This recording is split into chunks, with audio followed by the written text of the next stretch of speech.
I am no longer optimizing for speed because speed was never making me powerful. It was only making me busy. For a long time, I believed that moving faster meant moving forward, that quick decisions, rapid execution, and constant urgency were proof of ambition and seriousness.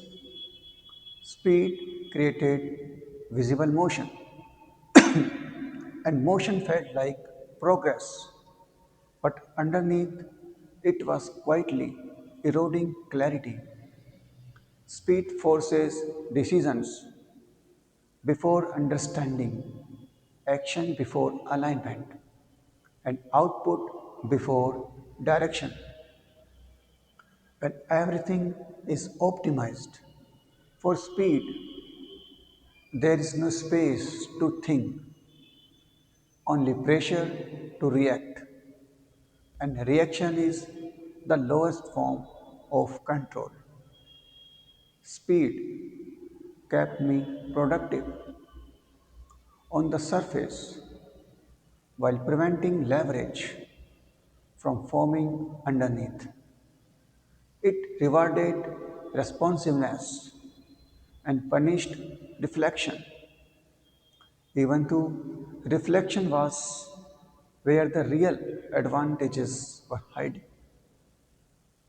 Over time, I noticed that speed did not reduce anxiety, it multiplied it.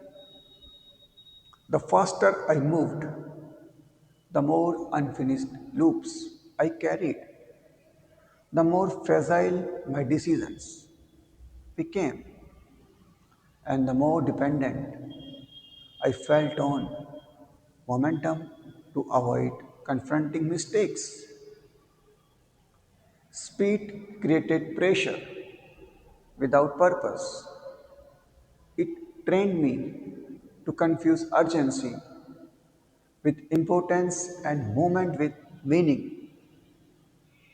What changed was not my motivation or discipline, it was my understanding.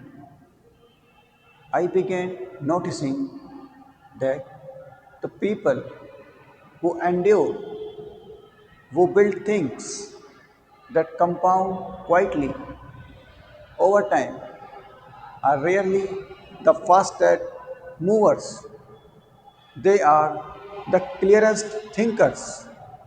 They optimize for structures, sequence, and repeatability.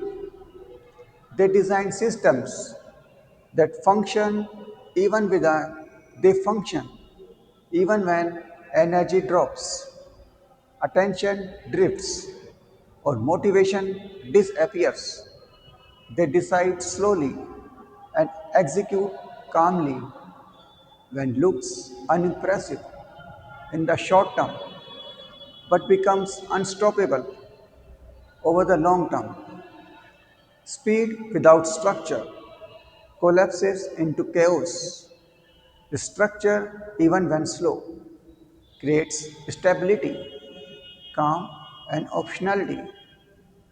I stopped measuring progress by how quickly I could respond and started measuring it by how little I needed to react at all.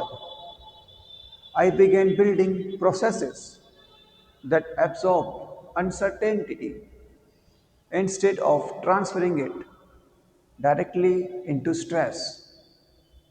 I allowed things to take longer if that time created durability, clarity, and resilience. This did not make me slower, it made me harder to disrupt. Speed impresses people briefly, but it leaves nothing behind. Structure outlasts attention, pressure, and noise. I am not moving slowly because I lack urgency. I am moving deliberately because I finally understand the cost of urgency without direction. Optimizing for speed kept me trapped inside motion. Stepping away from it gave me control, and control, not speed, is what actually compounds over time.